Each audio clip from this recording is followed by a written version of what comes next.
Instead of telling you what I think you should be doing or how you could be better, I thought, well, let me just speak from the heart, speak from my gut, and really not have anything prepared, but just tell you what's worked for me. And maybe some of the stuff that's worked for me might work for you now, currently, presently, as you guys have your goals and ambitions, but then further on down the line, as you guys continue to live your life. This idea and this notion that you could be anything you want, you can accomplish anything you want, right? We hear that. You've heard that from the time you were little boys. You hear that now. You're already incredibly accomplished. You guys know that. The thing that has worked for me is to remember the hard times. So, and I'm sure you guys all have your processes, and again, I'm gonna tell you what's worked for me. So before a big movie comes out, before, back in the days when I was wrestling with WWE, a WrestleMania match, anything big that would happen, I would always take a moment and I'd just remind myself, all right, I was evicted when I was 14. We were kicked off the island. We couldn't live in Hawaii. Had no place to live. A lot of shit happened then when I moved to Nashville. I was arrested multiple times by the time I was 16 years old. I would remember that, and it allows me then to be present in the moment and understand, holy shit, the stuff I have around me right now, this is the shit that I dreamed of when I was a kid. I am here. I played for University of Miami, played for great teams. Warren Sapp, Ray Lewis, they were my teammates. They were balling. Warren Sapp was playing tight end that time. I was starting defensive tackle. Yeah, they moved him over to D-line. And he looked at me, he's like, yo, dude, I'm gonna take your spot. And I said, you ain't taking my spot. He said, I'm gonna take your spot. I said, no, you ain't. We battled, and he took my spot. Now you can imagine how that with me, because there goes my opportunity. He went in, switched to defensive tackle, lit the world on fire. Well, what that did, it crushed me, it crushed my dreams. I had a piss poor senior year, zero production, no NFL, no combine invite, nothing. Finally went to the CFL, Calgary Stampeders, making $250 a week Canadian. Now I had to send that home to my wife at that time. Had no money. So I remember that. When I got cut from Canada, my dad in his pickup truck came down 4 o'clock in the morning, picked me up in Miami from Tampa. We lived in a little apartment in Tampa. He drove down in his little pickup truck to Miami to get me when I was cut from the CFL. And I thought, well, I leave home like you guys left home. I'm ready to tackle the world, to get after it, achieve my dreams and goals. Crushed by 22, 23 years old. Now I gotta move back in with my mom and dad. I played on great teams though. Wait a second, this is not supposed to be my future. I'm supposed to be in the NFL right now. I'm supposed to be making a lot of coin and buying my parents, buying me, taking care of my wife, but it never happened. So I pulled out my wallet, I thought, well, let me see how much money I have. I opened it up, I had a 5, a 1, and change. Well, at least I rounded up to $7. But I thought, God, ain't this a bitch? I got $7 in my pocket. Where the f do I go now? What do I do? I can't go back to CFL. The point comes where you hear that voice, the big run's over. Like, you're done, right? So I heard that voice. So as Coach was saying, man, I hold on to that. I'm telling you, I keep my back is up against this mother. We laugh, we joke, we have a good time, but my back is still up against this mother. I do not forget it. What this also helps me do, and again, it works for me, is at some point, you gotta be tired of not being number one. You have to be, and you gotta play angry, and I play angry. Now, I'm cool and calm with my approach, and when I step out on my field, which is a set, or, you know, like, there's some, and you're always gonna have haters, and haters are like, well, God damn, man, how many movies are you gonna make, or how much shit are you gonna do? Like, you do a lot of shit. I say, yes, it's my ambition. Of course, why not? I could do it, yeah. I love what I do. And not only that, but in what world do we not work every day? My back is up against this thing, you know, and I started to play angry, by the way, and I still play angry. My last match, Brock Lesnar, transitioned, and I realized if I had to be great at something, I wanted to be great in this world of Hollywood and movie making and producing and entertainment, I had to commit, and like you guys have to commit. Obviously, you commit to something, commit to the goal. So I quietly retired. 2 years later, I thought, what did I do with my career? Because my movies were not doing well. I was written off. I was like, it was around 2006, 2007. I was like, I left, I pulled a Jim Brown. I left when I was on top, like #1 in the wrestling business, and I left. It was a ballsy, gutsy, some call it stupid move, but I had to commit and I had to follow what was in my gut. What helps me is to keep the hard times in the front of my mind, because it allows me to go into these big moments that I've worked my ass off, and you guys have worked your ass off. It allows me to go into these big moments with a different perspective. What it also does for me, and again, this is what works for me. Like, my back is up against this mother.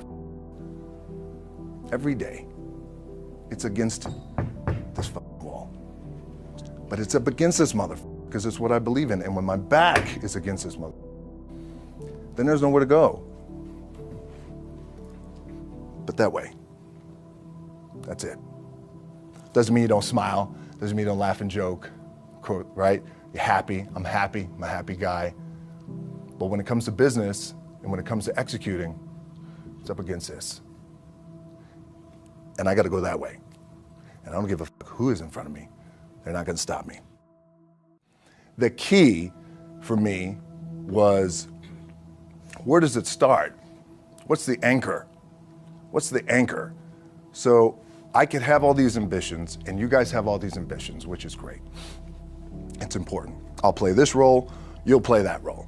I'll execute this thing, and it'll come out this summer. You guys will execute this thing during the summer, right, when it's time to really put in a lot more work. But the key with me is just always finding what the anchor is. And the anchor is getting up at 4 o'clock in the morning every day before anybody else, and grounding my thought process is in the no one will outwork me. No one. I love and I respect you guys. Motherfucker won't outwork me. All starts with this. 2 hands, putting it to work. My last match in WWE, I'll share this with you guys too, is that, again, because there's a little bit of takeaway here from all this, is I wrestled John Cena, and I went in, I think it was 2013, I went in WWE champion, and we went in MetLife Stadium. We had a record-breaking attendance, which was amazing that night. We accomplished our goal. So I wrestled with John Cena. We had 45 minutes planned for the match. It's nonstop go, right? So your conditioning is tested. And at that time, I wasn't full-time in WWE. I was just doing these spot matches where I was still shooting G.I. Joe, I think, or Pain and Gain at that time. It was Fast and Furious 6 in London. Had to travel in the ring, get all my ring work in, travel back to shoot Fast and Furious, then back, WWE Raw, doing those shows. The big build-up to WrestleMania against John. We get to MetLife Stadium. It's a big night. This is it. It's game night, right? It's championship night for me. 45-minute match planned out. There's no cut.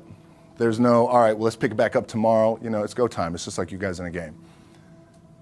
At the 15-minute mark, bang! I feel something pop. I'm like, boom, what the I'm laying there, and both of us are out. I said, oh, fuck, something's going on. And I stick my hand, that was 85,000 people, right? And we're just laid out like this. I kind of roll over, I stick my hand down in my trunk just to see, I want to make sure that there was no bone sticking out. So if there's no bone sticking out, what the f? Something just happened. Referee comes over and he's like, Rock, you all right? I'm like, yeah, I think I'm all right. I said, I get up, I go to step, and I can't step. I can't do this. I have to use my leg like momentum. I gotta do that. So now in that moment, and you guys are gonna have these moments, you probably already had them already, where you're in the game and you're in the thick of things, and you gotta make a decision. What I gotta do? I'm gonna stay in the game, committed to the team, I committed to my team, the whole entire roster, right? So I could tell the ref says, are you okay? And I have one moment. In this moment, it was a defining moment. I could either tell him, no, I'm done. He'd give the signal, match is over. Or, let's keep going. We have this decision. And I said, no, let's keep going. I said, how much time is left? He's like, 32 minutes. I'm like, okay. Rest of the whole match, couldn't move, doing everything like this. I'm getting scared because I'm thinking, man, well, what happens if I pinch something or something like, I don't know, your mind starts fucking with you in the moment. There's 85,000 people, your adrenaline's rushing. Thinking, man, what happens if I'm gonna lose my leg or some shit like this, if I've just done something to my artery? Final move of the match is his big finishing move. And I remember I'm getting up and I'm turning like this because I have to fall into him. He's gonna hit me with his big finisher. I remember turning into John and he says, and I remember thinking to myself, God, please don't let this be too bad. Just take care of me. Take care of me. Bang! I feel boom! Now I don't know what the just happened. Now luckily the match is over. He pins me, 1, 2, 3. Comes in the back, I get to the back, I can't move. Now I'm getting a little nervous. Get on a jet, rushed home to my doctor's down in Florida, and get an MRI, find out that I have completely torn my adductor, the top of my adductor and my top of my quad off my pelvis. What I was proud of was to walk out on my own, but not only that, but in this moment where the odds are against you, people are watching, your team's depending on you, you either say, I'm done, or this whatever the is going on, it's temporary, and it may fuck me up at some point down the road, but I'm not gonna let this opportunity go by without giving it my all. As you guys know, there's nothing you can't accomplish. You're gonna go on, you're gonna become world champions. The key for me, what I think one of the keys is, remember where you came from, keep that in the front of your mind, and when shit goes bad and it goes sideways, a lot of shit does, you're getting booed out of the building, or you're coming through this injury, or people are writing you off, oh, you guys ain't make it, any of that, you gotta keep it in here. And it really has to, it should drive you, it should. It works for me, it should drive you. You got all the talent in the world, it's all here. Really the two things I want to say are, you gotta be the hardest workers in the room, and don't f the opportunity up.